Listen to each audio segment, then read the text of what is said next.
Le ministère de l'enseignement préuniversitaire poursuit ses efforts de refondation du système éducatif guinéen. 32 cadres de structures déconcentrées se retrouvent à Mamou. C'est pour la production d'un document sur les critères de redéploiement des enseignants. L'idée est de tenir compte des besoins et des priorités dans les différentes localités du pays. Abdul Aziz Baldé a suivi les travaux.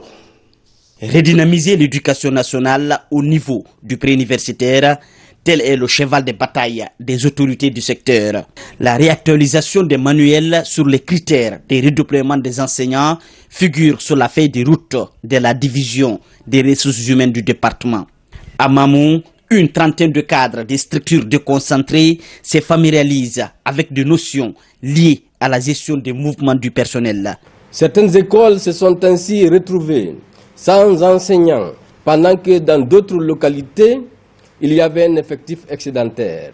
Cette situation a fortement contribué à la déliquescence à outrance de notre système éducatif. Au-delà de la maîtrise des mouvements du personnel, la mutation interne, le changement d'emploi et les affectations sont aussi quelques thématiques débattues. Le but principal, c'est la rationalisation du mouvement du personnel.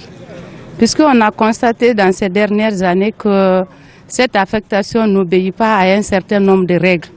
Pour rationaliser cela, on a élaboré sur le financement de la Banque mondiale un outil qu'on appelle le barème, qui nous permettra ici de définir les règles, les principes et les normes permettant d'affecter les enseignants dans les différentes zones. Au terme des travaux, les participants s'engagent à travailler dans la transparence pour répondre parfaitement aux besoins du système éducatif guinéen. Cette rencontre a édifié ma compréhension sur le mouvement du personnel au niveau du MEPIA et je ferai tout mon possible pour faire la restitution, c'est-à-dire à nos syndiqués qui sont à la base. À rappeler que le mouvement du personnel ne concerne que les agents titulaires du ministère de l'enseignement préuniversitaire qui, depuis quelques semaines, travaillent pour la maîtrise totale des effectifs du département.